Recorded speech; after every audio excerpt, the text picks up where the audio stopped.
All right. Spider Loke, how's it going? Capone, man, everything is beautiful, man. How you been? I've been good. Seems like Grinding, it's been staying forever. busy. I've been seeing you stay busy. It's hard to miss, bro, but seems like it's been forever, man. Good to see you. Good to see you too. How you been? I know you've been staying busy too, man. I've been seeing all your stuff going, man. I know you got your other podcast and your YouTube channel. You stay grinding. Yes, sir. Yes, sir. Shout out to Alex Alonzo, Street TV, the whole squad over there. Munchie B, Miss Mariah, Safir. Of course, you can catch me over there on Straight Politicking once a week. Still got the Facts of a Feeling podcast that Alex produces for me. We've kind of like went on hiatus with filming. But yeah, we still got the black box. I just relocated, all this time. Everybody know I've been right there in Compton for years. But I just got it up out of a residential area to an actual commercial area. And we've been creating content out that way. Just trying to stay busy. I hear that. That's what's up. Okay, well, shit. Okay, well, I just thought we'd just probably get into like the biggest news you've been going on, man. You and Munchie B have a debate or a disagreement, I don't know, however you want to label it, about Crip Mac. Munchie B calls Crip Mac a J-Cat, and he catches some backlash for it, man. What were your thoughts on that, looking back on everything? I understand the backlash. I understand what Munchie B was attempting to say initially. And I understand why Munchie B didn't quite understand the backlash initially. But just to catch everybody up to speed, shout out to Baby Runner and ODM Slim. ODM Slim was able to bring about a platform where Baby Runner and Baby Runner and Munchie actually spoke again after they spoke on Kick and Cack being boo and everything blew up. So go to ODM Slim show on YouTube. You can see Munchie B and Baby Runner coming to an understanding. But what basically took place was Crip Mac became very popular just acting a fool. And I think he sells the fool so well, some people don't realize his intelligence level is actually above that. So Munchie being who he is, being from where he's from, and what he once represented to the whole back and forth of our sections, him being loose tongue with the homie name is gonna rub a lot of people wrong because we as a community is proud of Crip Mac, regardless of how anyone might look at anything that makes him different or not so normal. I think you can even recall, if you could kind of pick it up, Crip Mac did a phone call recently, a little like 1 minute rant toward Munchie. When Munchie first heard it, we was in the car together. And I think Munchie could hear. He only a J-Cat when he want to be on purpose. He know how to take the J-Cat out. And I think what really actually happened was Crip Mac was very successful in selling the J-Cat role on it. And Munchie just kind of like underestimated his actual intelligence. He's not a J-Cat unless he wants to be out here acting like one. Man, I really just like how everybody, stands with Crip Mac. We proud of him, bro, because we in an age where content is king and there's no rules to the sheep. We got people who feel like they're experts in certain areas, like me, myself, with poetry. I've had a reputation in these streets that is impeccable for years, decades. And then you get Crip Mac with a story that people can look at it from all type of angles and try to poke holes in it. And we see the success and we see how the majority can find an appreciation for him. So the Keyways, we can't speak for every individual, but in general, Keyways has been proud of him. Man, I mean, his impact has been crazy. Indeed. Free the homie Mac, man. Free him. I think he's got court here soon. So hopefully. Yes, sir. Very soon now. Yeah, I think next week. So hopefully there'll be some good news, man. YouTube's not the same. It's not. And then that's not the same without Crip Mac. It's not, man. He's a father now. I know that little baby. He's very loving. So I know that daughter has no idea the amount of love she's lacking in her life right now. So I would wish her to hurry up and get to experience the hugs and kisses her daddy got for her. Yeah, for sure, man. Free Crip Mac, man. Well, some of the biggest stuff, I don't know how much you can touch on this, but, I think probably the biggest thing that's been going viral, man, is the Black Sam interview. A lot of stuff's been coming out of that, man. A lot of people talking. What was your general thoughts on that, you know what I'm saying, what you know what I'm saying, can talk about. Well, I'm glad you phrased the question that way, because there's not much I can add as far as, what's been said. I'm not involved in investigating crimes or solving murders. Um, I don't want to be involved in saying anything anti-Black Sam. I personally would have left some of that conversation out. I wouldn't have, basically said as much as he said, but I'm not him, and I'm not saying he had any obligation to say less than he said, but I'm limited in what I'm willing to discuss, because there's a lot of things that's being said about that situation that I know, according to the way I carry myself, is not appropriate to be dissected on public platforms. So I'm limited in, what I'm willing to share. Rest in peace, neighborhood Nip the Crip. Shout out to Black Sam. My condolences to the whole family, the All Money In team, the TMC. The marathon continues, because I think it's a very messy situation. But you just look at all my content, I don't do much dissecting of the motives and the details of any hip hop related murder, from Pop Smoke to P&B. It's not my thing. And then when I have such a personal connection, I definitely not interested in breaking down all the ins and outs and probables, How'd you first meet Nipsey? Man, rest in peace, Puto, man. Three up top to my, it was like '01. My best friend Puto, rest in peace. If you realize, when Nipsey passed, a lot of the content showed he had some background in Watts as a youth. So some of my partners, my best friend in particular, was very familiar with Nipsey. Shout out Daddy O too, before I met them. So just by chance, I met Nipsey like in '01 through Puto. And then so once I was in the G Unit situation and he was on his up and coming situation, because of Puto introducing him to me so long ago, I was able to record with him very early on in his career. And we did the not only the Come Smoke One With Us record that we shot a video to, shout out Crash that shot the video, but we also did a record called So Fly that night. Okay. You guys did a record together? We've done 2 records in the early 2000s together. One had a video, and then shortly before he passed, trying to get a new record in, I had a record I had did with the homie Nina Boy, and it was Best Friend. To be honest, Nina Boy produced the record, meaning he bought the beat and he came with the hook. And I liked the record so much, we went to the studio. I basically begged Nina Boy to allow me to have the record to try to acquire another feature and make it a big record. It's called Best Friend, go look it up. Nina Boy featuring Spotalo. So at this time, it was the conversation between me and Nip, it's time to work again together. So I had him with the record.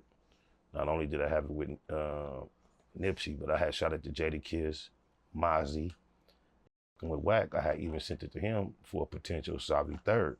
So I was, to be honest, because Nina Boy, because he wasn't just willing to give me the record at first, but I didn't tell him my plan. Well, I may have, but because he did end up giving me control of the record, I was really looking forward to surprising him with a big feature. So he didn't know I had given it to so many different people, just hoping but Nipsey was my primary choice, either him or Mozzie, but I thought I had most action with Nipsey.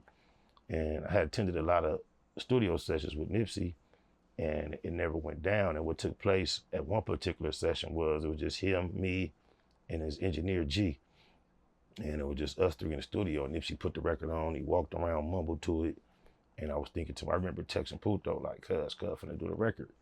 And he came over and he gave me like a short story or summary of the events that took place with Fats. And he was letting me know like the mood of the record, and the Best Friend was with him. He can't really get into this record because it's making him think about Fat. So I remember leaving the studio that day, it didn't get done. Then some time had passed, just still kind of not knowing if he was going to do the record or not. Maybe a week or 2 before he passed, I remember he FaceTimed. He was like, look, SPI. He said, I'm trying to write to that record. It really ain't flowing. He was like, I can either force it if you want me to, if you stuck on that record. He said, or I can just give you something I got in my computer. And if you with that, You know, you could just have that in place of me, you know, doing the verse on your record. You shoot it. I said that not really knowing what to anticipate.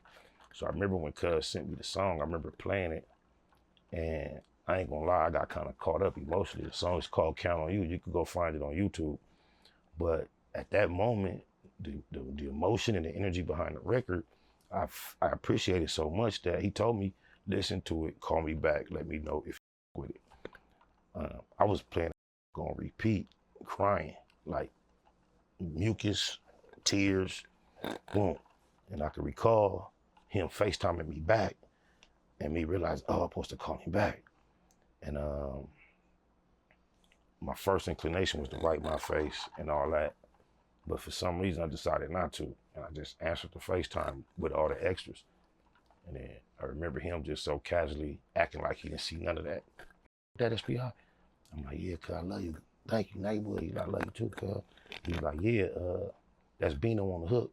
He said, I'll send you the acapellas in a few days. He was like, if you want, you can snatch Bino off. He said, but I with him.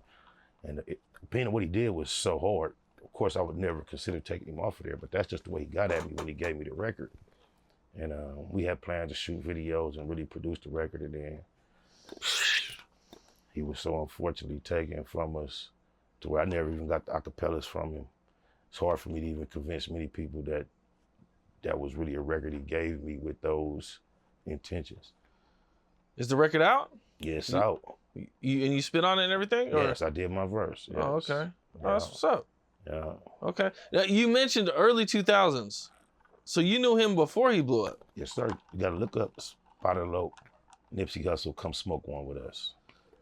Let's look it up, man. Look at the youthfulness in his face. So I knew him years before this. The reason why I was able to have this collab with him at this point is because I had met him years ago. That's crazy, bro. 15 years ago. Okay. That's just at that particular upload. That's what's up, man. Okay, see, I don't think anybody really knows this. I don't think they know you guys' history. I'm not one to really run around and beat my chest and try to point out at the time of his, you know, his rise to his height and at the time of his untimely demise. It's obvious he had a lot of people that were more influential in his career, more close to him. So I know, and a lot of them know, like Jay Stone know, the engineer G know, few people know that he and I had a connection that, you know, the whole world's not aware of, but I don't think it's my job to try to prove that. I just appreciate the experiences I had. I know my mama seen him at my front door before, so she know what it is. Seeing him come up like that, so you know what I'm saying, you got to watch the whole journey. Entire journey. Okay, that's what's up. I've had a lot more encounters with him off camera than I have had on camera to try to have evidence for it, you know. Yeah. Yeah, well, that's what's up, man. Dope shit. Okay, so something happened not too long ago, and I was completely surprised. I didn't expect to see this news coming across the internet, man. And that was you and Game squash your beef. Yep. Shout out to Game. Shout out to Magic, G Magic, 88 Avalon. Shout out to Lil Shug and Cartoon from Fire Trey. You know, I imagine what the part of it that would be considered beef has been over with.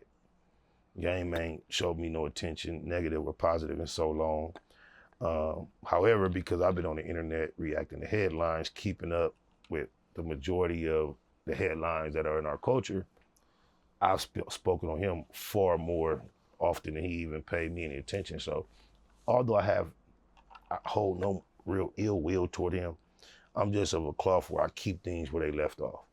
If his name came up, instead of me being more mature about it, I would just felt like I'm committed to talking about him the way I spoke about him last time he was somewhat relevant. And so I will always take control in perspective and not really care to do anything other than that. And recently, I pulled up in the Avalon Gardens to holler at Cartoon, and G Magic didn't like it based on his relationship with Game and my dynamic with Game. And without going into whole much detail, there was a whole lot of potential extra shit that could have took place had I just stood firm.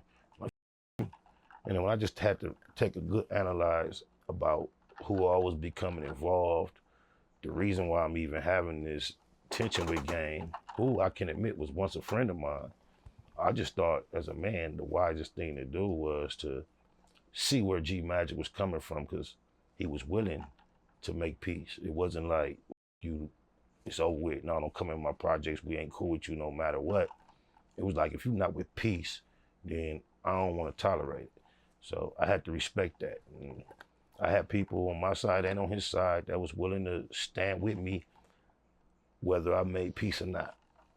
And him as well, I'm sure. So I just thought back as a wiser man to reopen communication with G Magic and let him know that I thought it would be far better for us to bury that hatchet than to investigate what the other route would have to offer. And to be honest, it feels way better to not feel like when Game name come up, I'm obligated to troll him, than to not have that energy, to not have a like G Magic and what comes with him feeling negatively toward me because the Game feels a lot better.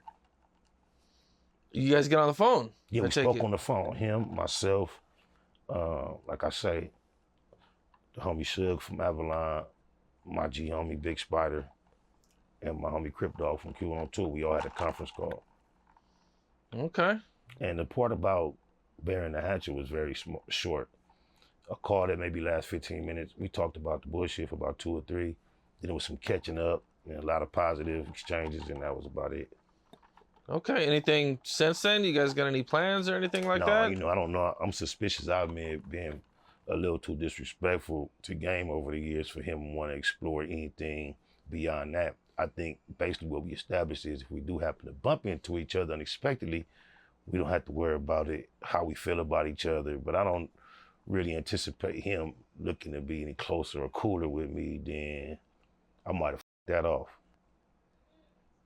Okay, I see. I just think it's more of a respect thing that, the last 15 years, there's been an energy between us and our sides that like, ain't no telling what's gonna happen when we see each other.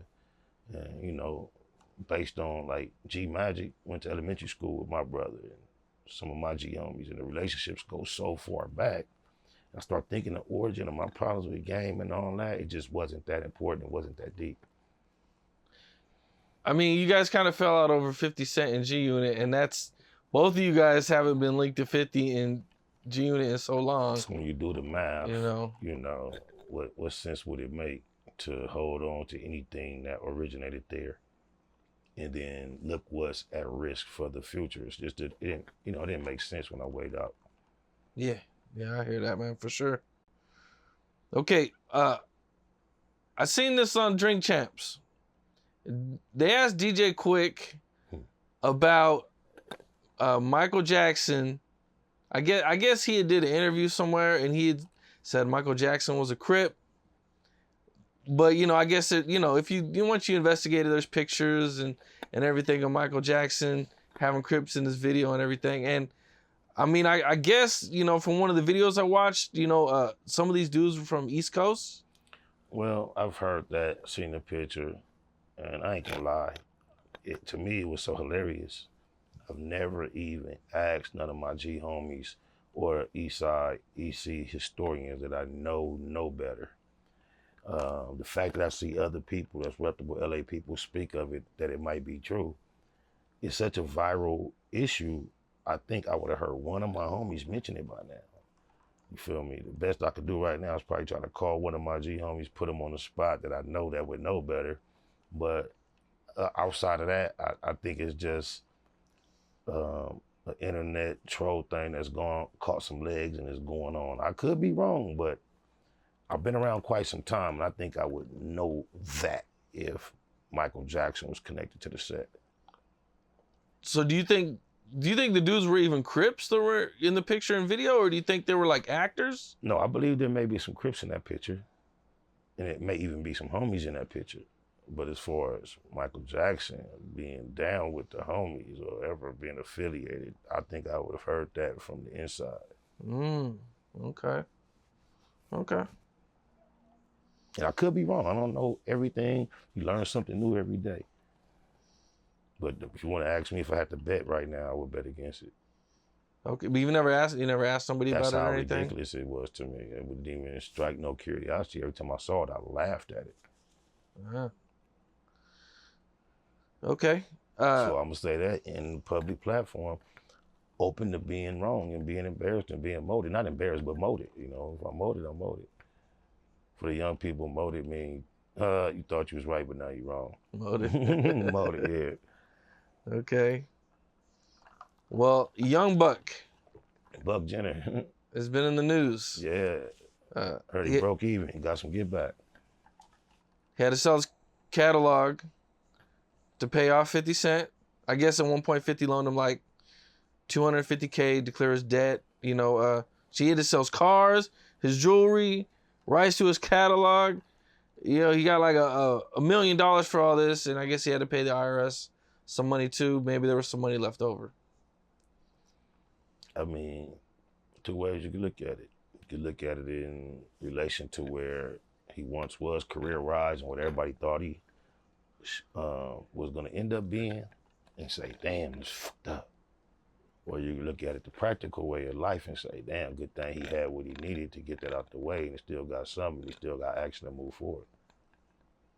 There's some people that were doing better than him and there's some people still doing not as good as him. Yeah, I mean, he still got his career. So, I mean, from what I understand, he was having problems making moves because 50 put the squeeze on him because he owed him money. And he was having an identity crisis and he sees that it's not necessary now. If he has more comfort with being who he is, individuals like Saucy Santana, things like that, he might really be able to wiggle in and boom. It's really like laid out for him. So what you're saying is you think the LGBT community could get behind him? What I'm saying is, I'm not even as a student of the internet as you are. You pay more attention to me. But I'm aware of everything that happened with the Greg campaign. And all the phone calls and all the recordings and in the hotel. We heard him on the phone. We've heard it all. So I've been convinced throughout all that he has an attraction to something other than heterosexual romance. And I think if he's more honest with that, his success is almost imminent. Do you think that the music business favors the LGBT community? Well, according to Fat Joe, almost 10, 15 years ago, he said it's a gay mob that run this thing. And ever since he said that, it has nothing to say about or anti that mob. Seems like he's been established pretty well.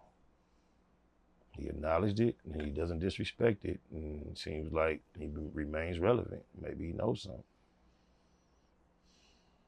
Well, he's denied it. Since then?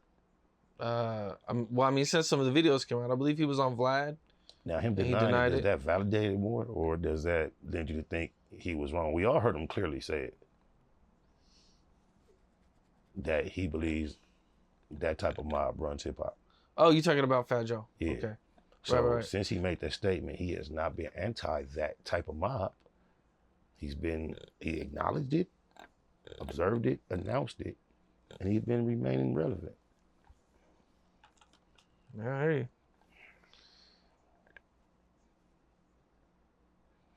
So, when Lil Nas X is able to pull off this type of stunts he pulls off and things of that nature, you tend to think that somebody influence and empower may have some interests or an agenda. I can recall when Mr. C scandal first broke.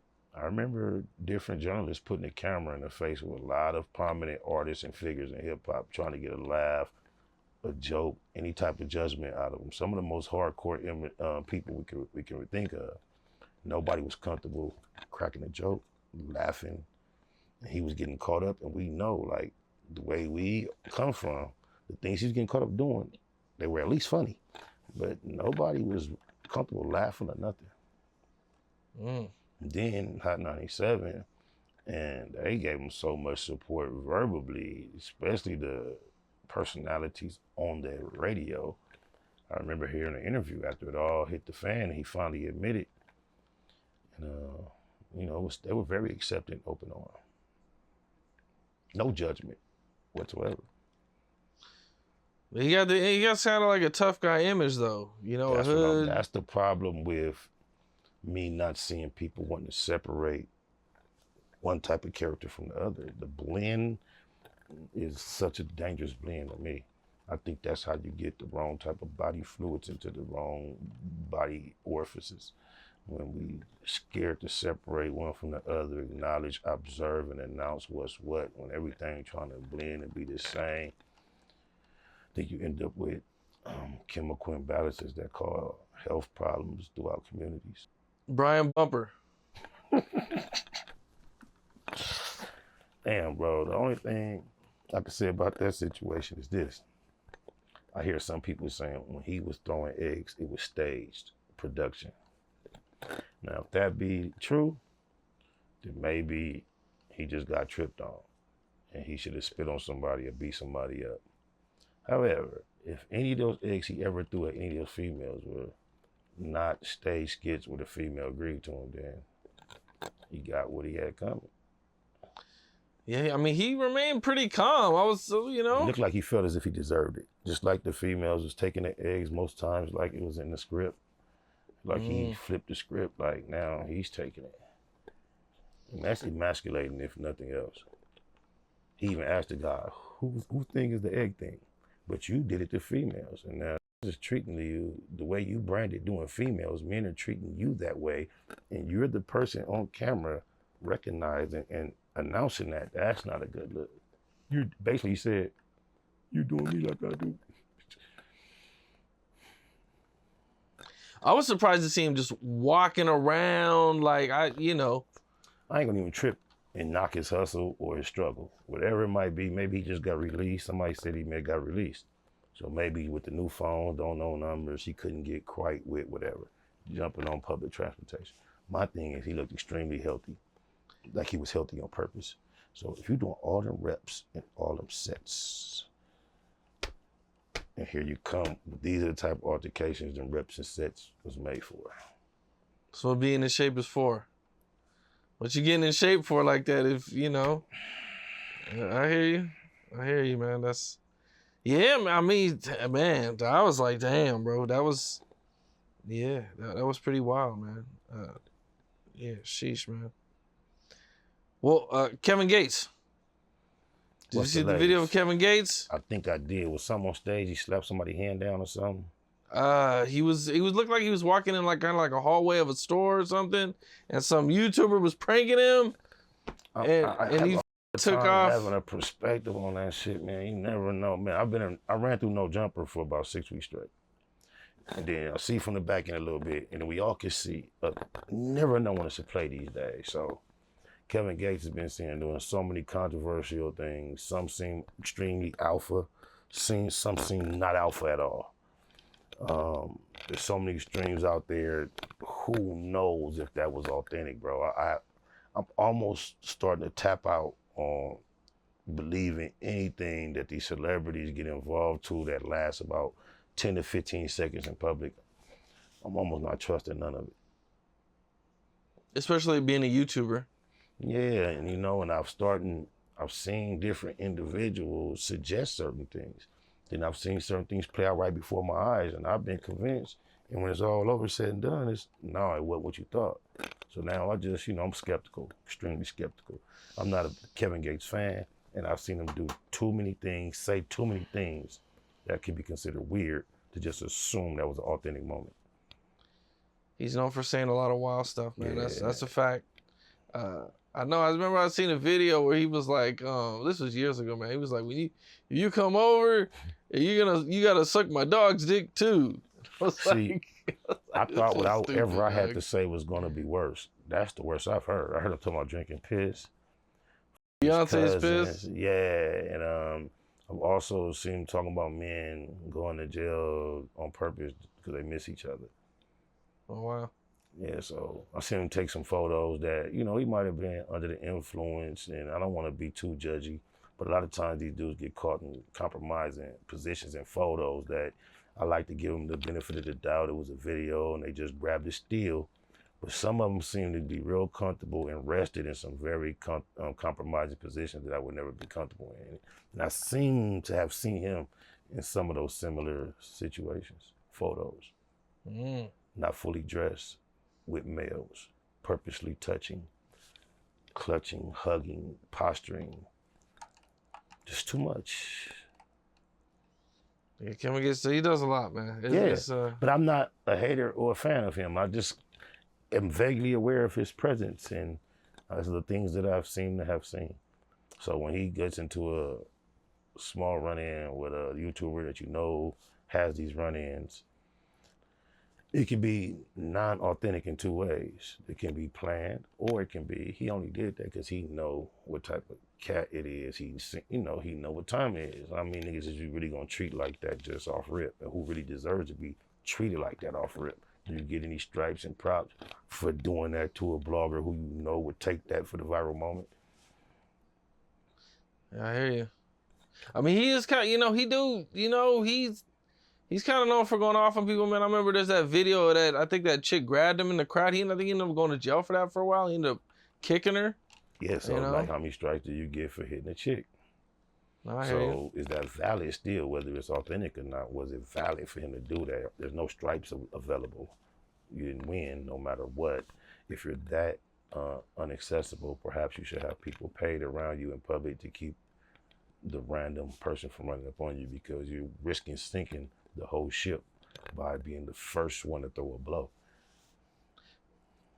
Do you think that like something like that is like fair game because he's famous, or do you think like YouTubers and these prank guys be going too far? I think there's a element of both. I think you can expect more than average engagement, but I think there's an element of going too far as well.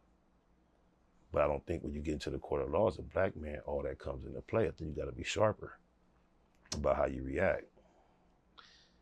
I mean, right, because if it was real, I mean, that YouTuber just got a nice check, and, for trolling somebody he probably shouldn't have been trolling. But if it's real, he's probably going to get a check. But the fact he was trolling you shows, one, he looks up to you, he admires you.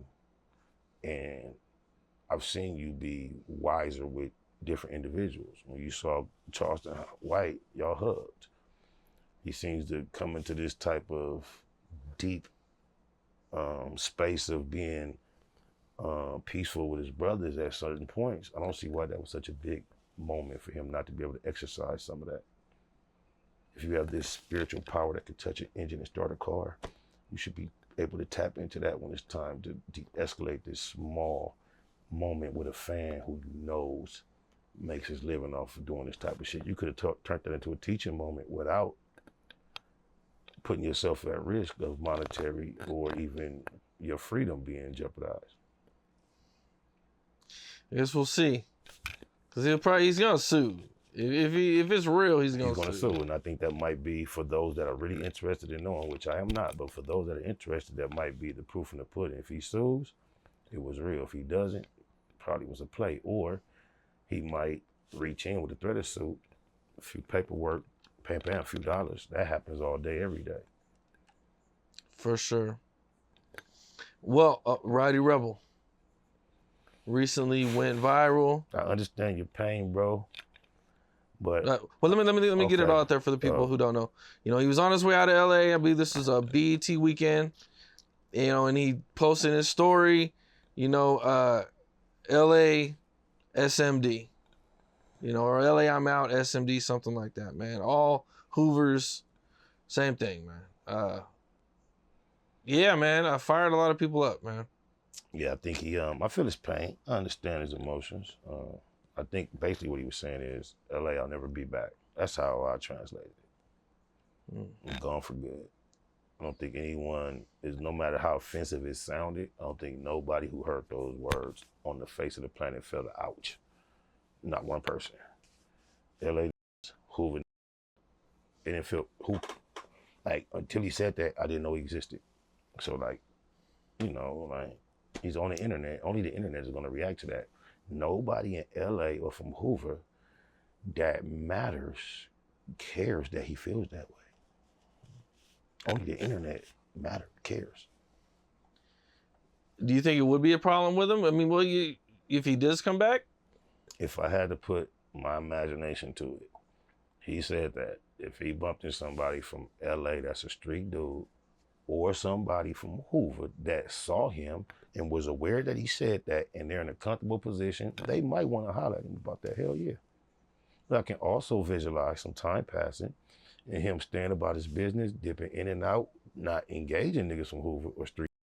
And it may not be an issue, but I think that was something that's unwise to say if you have interest in being comfortable out here in the LA area. It wasn't smart, but I don't know if he's ever gonna have to answer for it. Depends on how he moves for it, this forward. But I know there's nobody that heard it and got piping hot or put his name on the list. There's nobody looking for him. But by chance, the way things go out here, we could be out here celebrating the best day of our lives. And if one person in the crowd could see him, like, hey, that's whoopty whoop, that whoopty whoop. And then the whole crowd don't have to have a dog in the fight. They just with the function, with the attitude. That easy. That easy. Look how easily Pop Smoke, the young cat, Block Star, speaks about how he got caught up in that moment. And now he's so heavily implicated in the overall, but when he describes how he actually got on the lick, it was like he could have missed it. It's that easy to get caught up. This wasn't no lick he personally had been plotting on, watching, staking out, according to what he says. Yeah, it just happened. Mm-hmm. And that's how easy most things or anything can happen out here in these LA streets. Now, with him doing the interviews, Blockstar doing the interviews, I mean, what was your take on that? Because of the times, I wasn't surprised. I think I even text Adam or Flacco and told him, you get him first, you the GOAT. Didn't expect it to happen so fast. Thought it would be a bigger moment or a bigger event that it happened. But I'm not surprised. I think it's the nature of things. I'm not surprised also that different people feel a different way either. And then when I hear the things that he said, I think if he was older, wiser, or had better coaching or advisement, he perhaps would not have said some of the things he said. Now, with him doing the interviews, Blockstar doing the interviews, I mean, what was your take on that?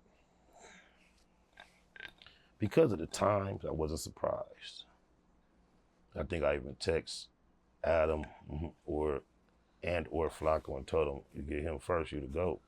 Didn't expect it to happen so fast. Thought it would be a bigger moment or a bigger event that it happened. But I'm not surprised. I think it's the nature of things.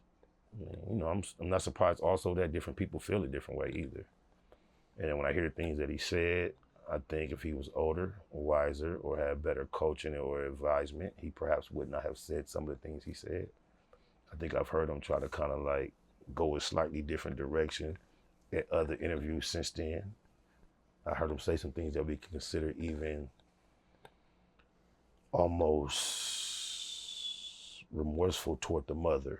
After he said the callous things, I've seen him on a whole nother platform, and it's like he readdressed the mother, and he almost seemed regretful in the fashion that the mother took his words. And I kind of like saw some growth in him for that, for whatever that's worth. I know where he come from out here, you feel me? I see the youth in his face. I know the journey. I know the experience.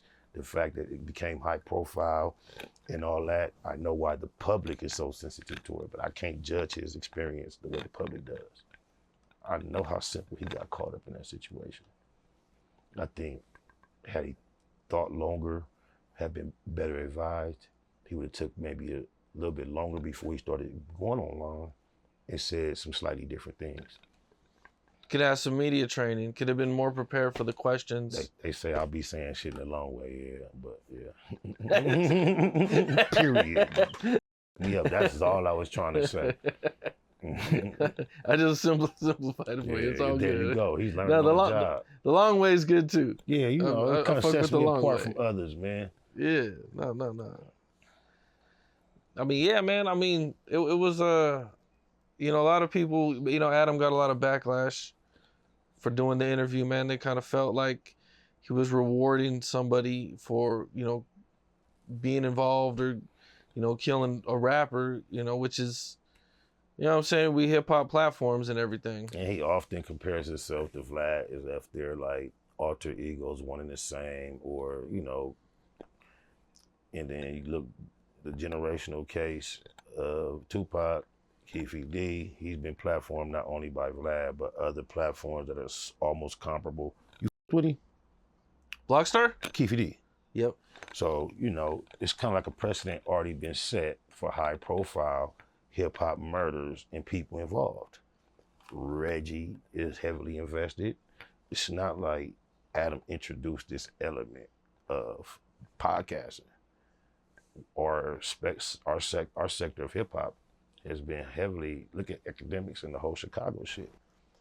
There's been reporting and as much interaction with high profile hip hop murders and the people involved. People have highly sought out anyone relevant or related to these issues, and there have been multiple people who have participated in media. Blockstar and Adam weren't the first combination. Yeah. I mean, I'm trying to think. I don't think Vlad got as much. I mean, people weren't that mad at Vlad for any KVD, but I didn't see it either. It was so many years later though too. But and rest in peace, Pop Smoke. Shout out to him. Until he passed, and even after he passed, I've never seen nowhere near the adoration for Pop Smoke that there was for one Tupac Shakur. There's just levels to it.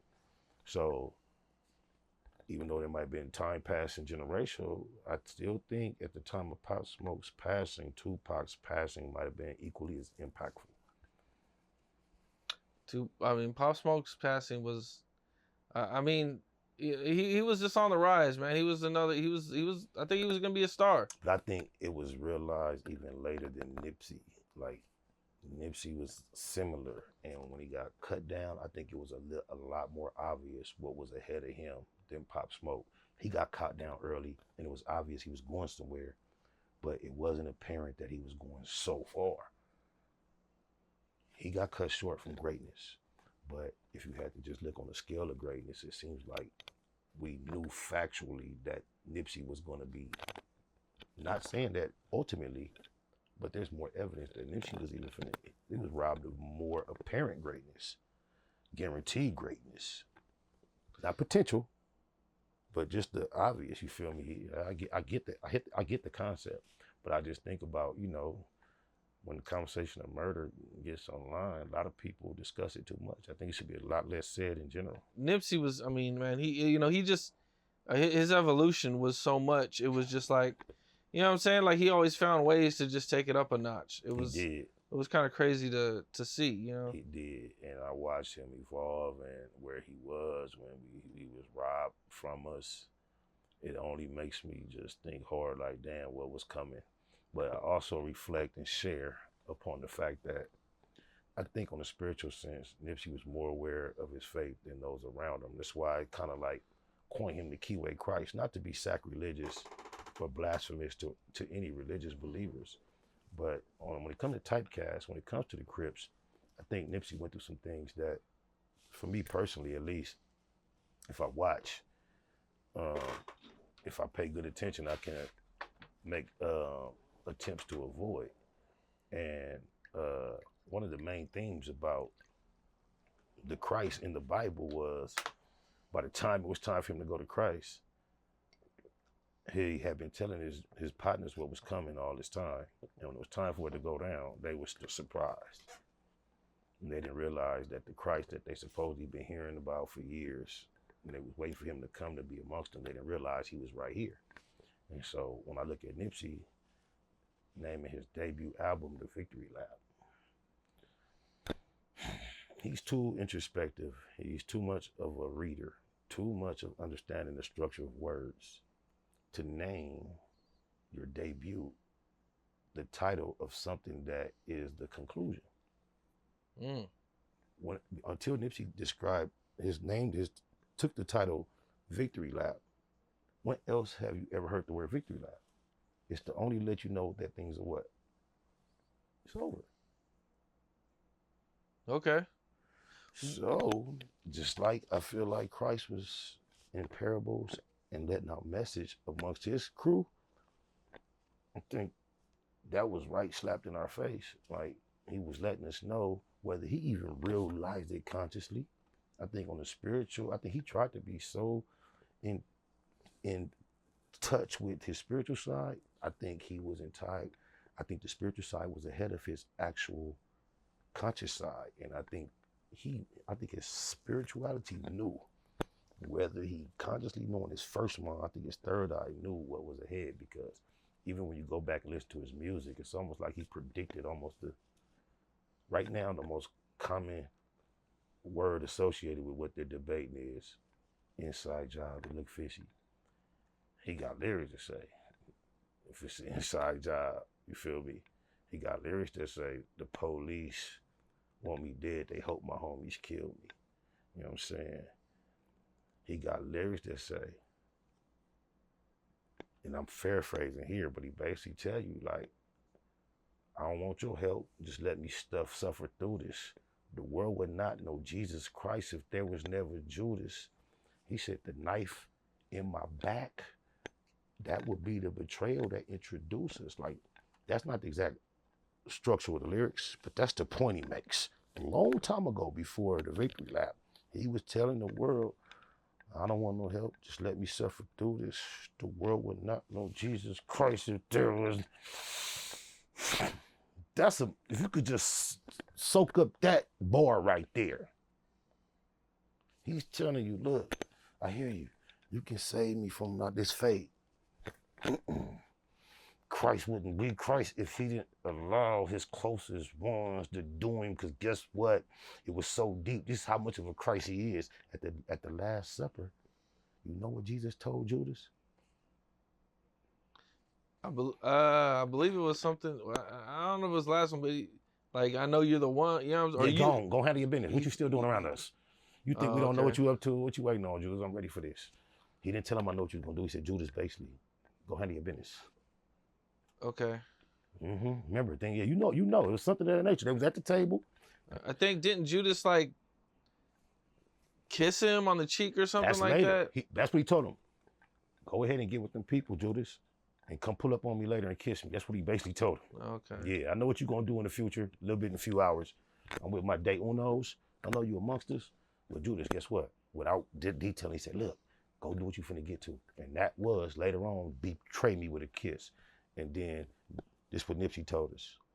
I don't want your help. Just let me suffer through this. The world would not know Jesus Christ if there was never Judas. So I think he had made some type of resolution with, if it wasn't a for sure guaranteed fate, I think he knew it was one of his potential fates, and I think he had made peace with that. Man. The victory lap. Yeah, prolific. And you know, and he made some of his best music too. The most relaxed, confident, well-produced music he ever made. Man. 600. You and 600, you guys was, you know what I'm saying, homies and everything at one point, and then things went sideways. I think you pulled up to fight him, you know what I'm saying, you had Big U with you and everything. This is what happened, man. From day one of me being on the internet before all these with this trolling shit,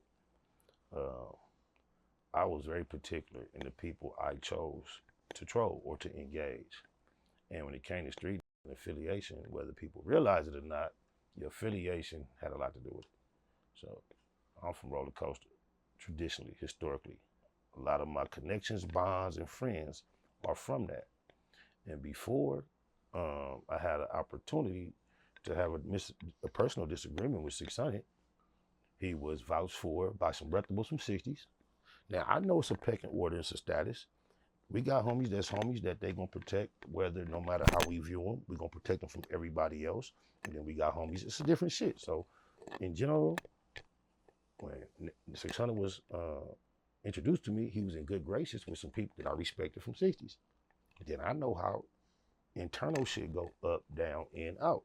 So when I start seeing him have up and downs with people I respected, I just felt like it was wise for it not to be my business, not to engage in the trolling with 600.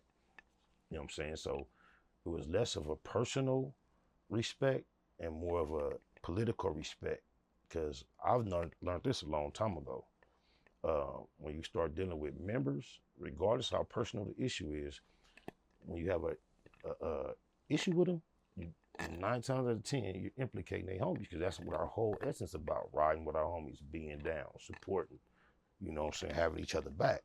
So when you're dealing with members, creating issues that can be more that can go bigger than just having some fun on the internet, I always steer away from that. I'm very responsible as much as I can be.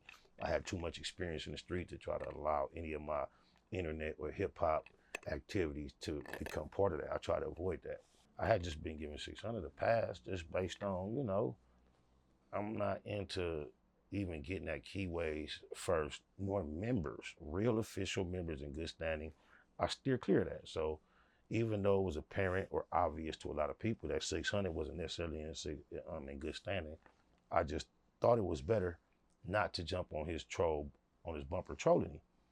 And we had an agreement. A lot of people that I was cool with, shout out to Damu Keyways Conversations, one of the biggest growing West Coast, fastest moving platforms on YouTube.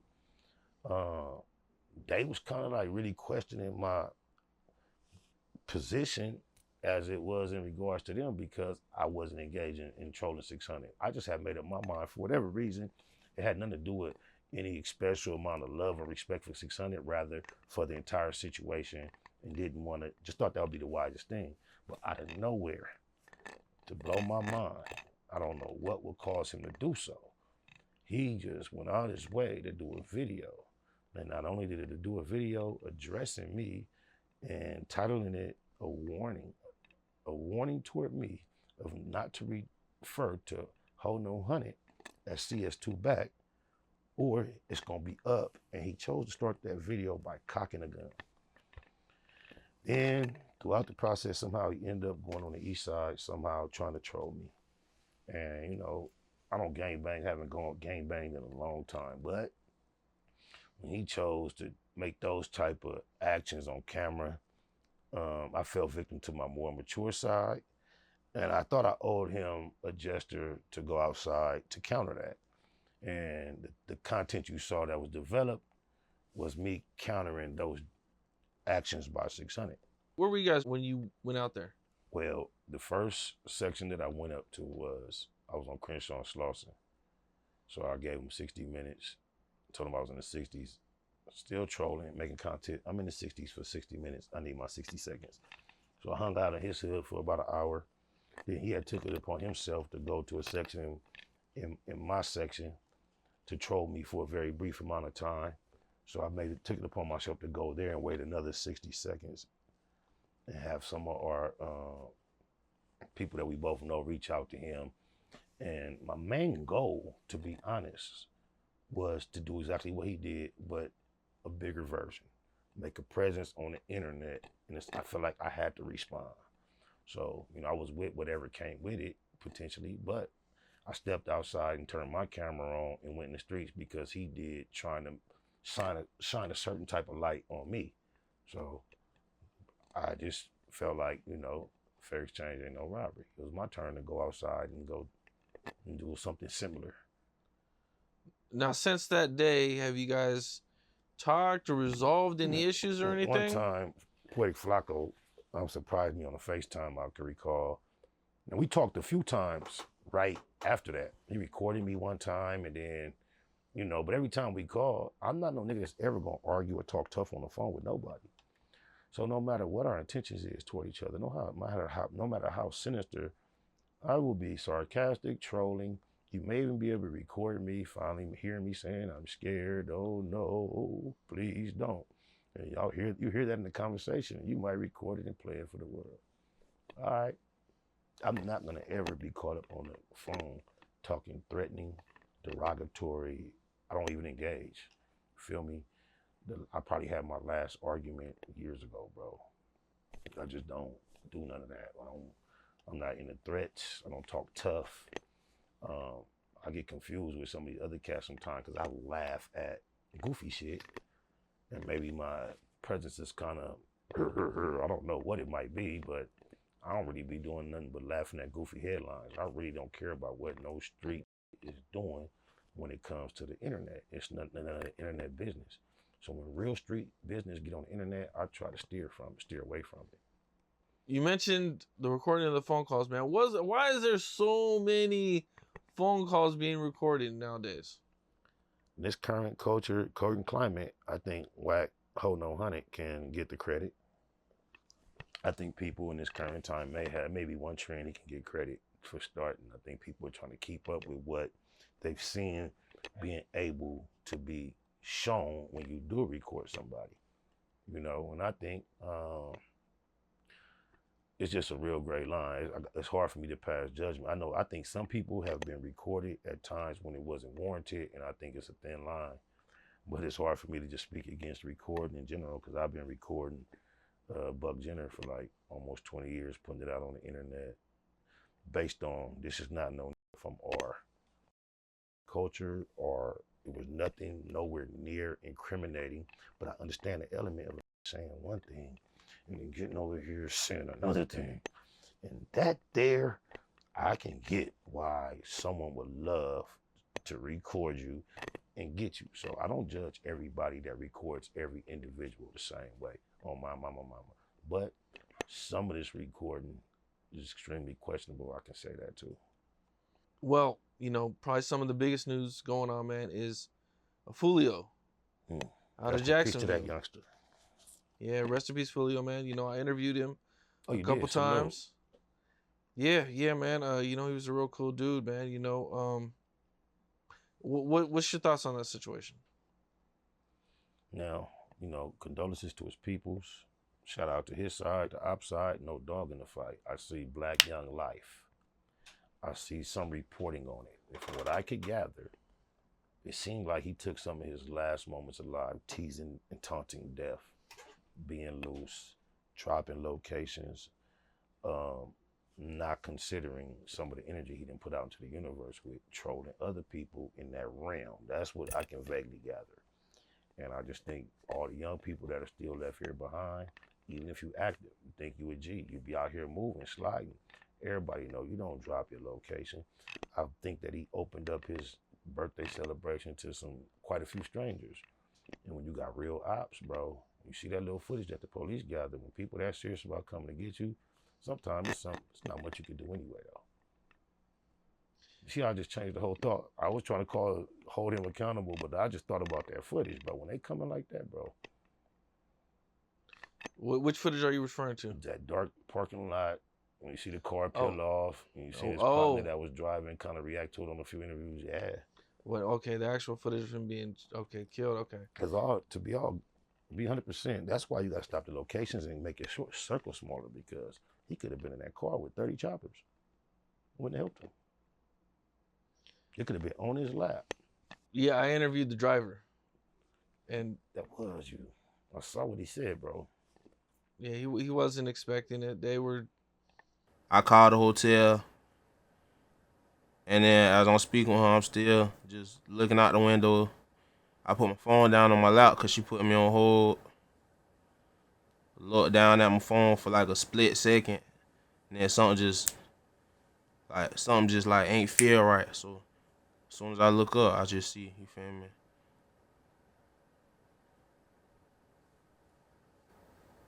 Shooters. See, this is the part of the game that I've participated, and there's a lot of youngsters coming up that they don't quite calculate. Shit get real. When nigga you really got love for, even if you don't got love for, that's a nigga that's with you, and you see him holding on to them last breaths and he lose that fight, that's a cold something to witness. I've seen it up close in person for the first time in 1996. Saw it again like in 2012. And it's just, I just thank God for every day that I spend breathing, bro. Well, they were able to make some arrests. I saw pretty that. quick. Yeah. I mean, even a couple of days, I think a day or two after it happened, they were like, yeah, we'll be arresting some people. Just think, this is probably per capita space. That's an area that's probably a 10th of small of LA, or maybe a 15th or a 20th. Their technology is probably equally as sophisticated. So the camera system, the shit that sometimes they even utilize to track people halfway across LA, that's not always reliable. In these smaller areas, bro, it's a lot of space between a lot of what's going on to block the view. So Big Brother got a good eye on a lot of areas, bro. His view on every area is increasing, but in a lot of areas, he has impeccable view. And if you are not really, really, really calculating, not just how to get to your man, but how to not be detected while you're doing it, before you did it, and after you did it, that takes a lot more thought than it used to take. A lot more thought. To the point where doing it undetected is getting deemed close to impossible. It takes a lot of thought. That was going to be my next question, was going to be, how has technology changed the streets? I think it's like if the day room didn't have a guard in the tower, it'd be way more active.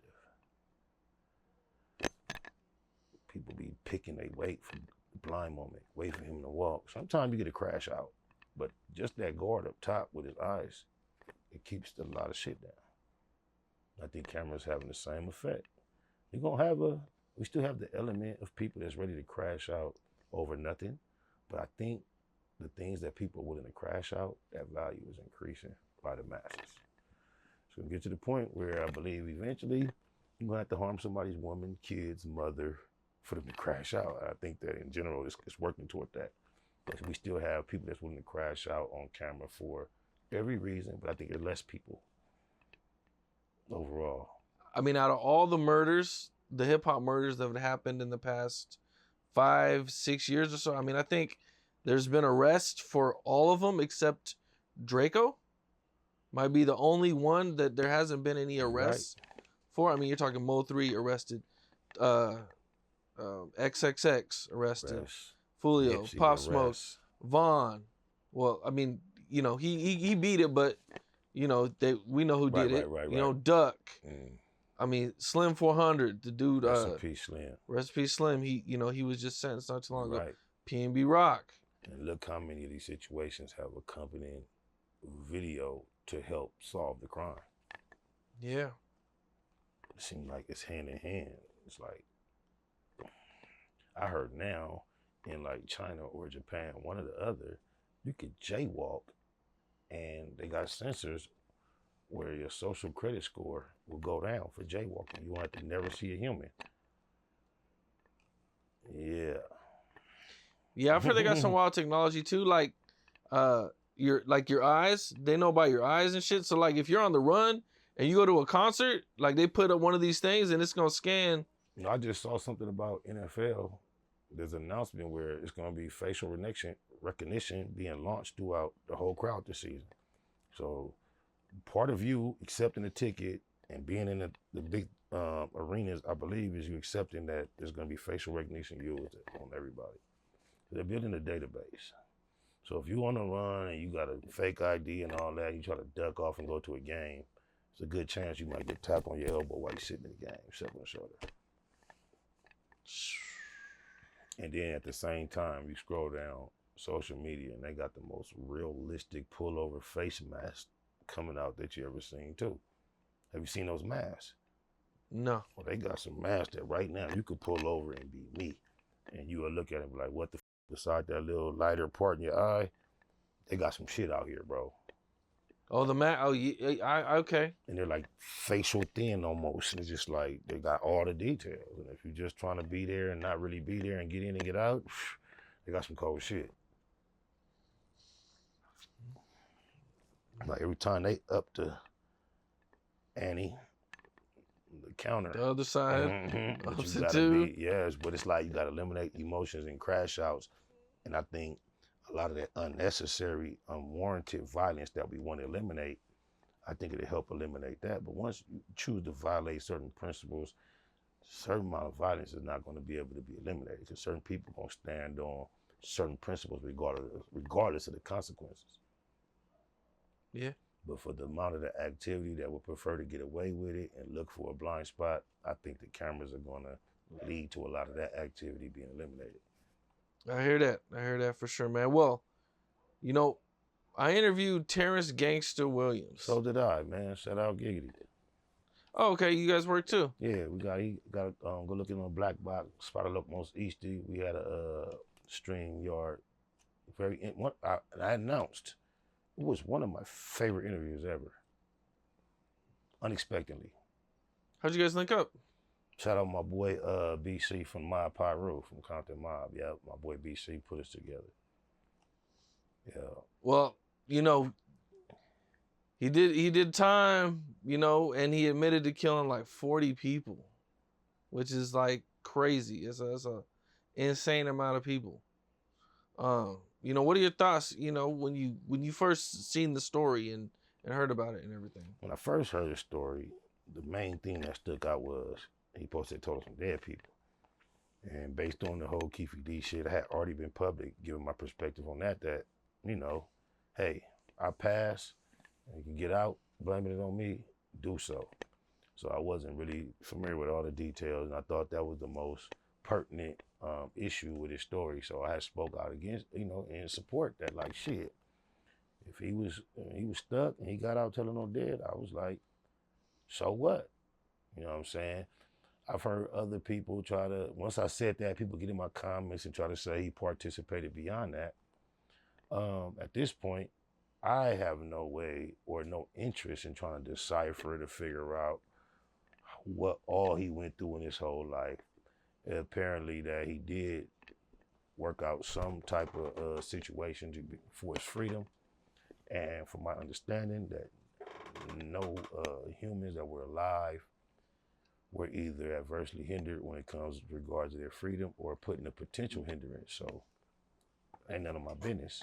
Outside of that, he done shook up these YouTube streets that we all with. And I ain't gonna lie, I was low-key honored to be able to have his presence on my platform. I even have seen him in a very, very, very, very, very, very questionable, controversial photograph where he had a man sitting on his lap.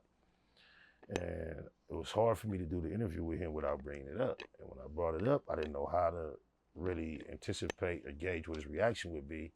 But I ain't gonna lie, cuz handled the question like a G. He gave me an answer that regardless of what I think about men sitting on each other's lap, I'm gonna keep it a Google, facts over feelings on my mama. I would still laugh at the picture, but I believe it wasn't nothing, as I might sound, I don't think it was nothing fruity about it. They had a culture, a way of life, things they did. And he say it wasn't nothing fruity. And I'm gonna go ahead and accept that and just realize that some people are closer to being on the side of things that we wouldn't do with their masculinity. Because I think at this day and time, if it was something where he was like with something, he would just say, a lot of gangsters will let you know, I dipped my stick, and what you gonna do about it? And I felt like if that's what it was, he would just stand on that. I think he would too. Me too, yeah. So I just think it was something still to laugh at. Gotta wear that, laugh at you always, bro, but no disrespect towards Yeah. You know what? I didn't ask him about that, man, but you know. I might need to get on the other side of the camera. Yeah, I know you thought you wanted to. You know what, man? I mean, we did like a 3-hour interview, man. We talked about so much stuff. Yeah, I was surprised to find out how genuine he was and how humble he was and down to earth. And like I say, to this day, man, as an interviewer, that might be my favorite interview today. So when you get some leisure time, go check it out. Yeah, for sure, man. Do you think it's possible for someone in LA to have that many bodies? Definitely. But I don't think those type of heroes get awards. You know, they don't get sung about, wrote about, rapped about. They don't talk about it. In today's current times, or are you referring to like it depends. The 90s and the 80s? Yeah, more so. I mean, overall, somebody his age. Somebody his age. Okay.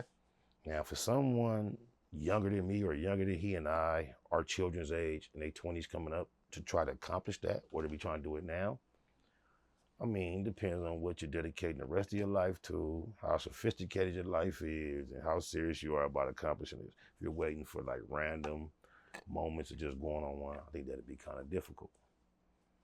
But yeah. It would be a lot more, yeah, I'm saying because of the technology and everything. And your ability to keep a secret is a lot more difficult. To find 2, 3, 4 people that you could trust, which it takes a lot of times to be a street that's really on one, moving in it, Because a lot of times when you make a move, statements are involved. So it's not like often who you are is a secret. Certain time when you out here and you develop certain skill sets, part of developing it, people knowing that you can have these issues over here is part of it. So nowadays, information is so shared and transferred. You got to be very careful. Who knows who is about what? Make it more difficult to have a longer run being about certain activity. I hear that for sure, man. Well, is there anything you want to touch on before we get out of here? Not in particular, man. I'm just glad to be back on Capone News. Like always, bro. I see your growth. I remember when it started. You ain't changed one bit. You sit here and do the same shit, and the shit has been not only growing, it's been maintaining. So salute to you, man, and just, you know, Black Box Productions has not stopped. Cliche 93 TV. Y'all go follow that up for me on YouTube and IG. Spotted Up Most HD Street TV. That's what it is. Appreciate you, bro. For sure. What's up? This is Capone. We got more content like this coming soon. So hit that like button, subscribe, and stay locked in to Capone News.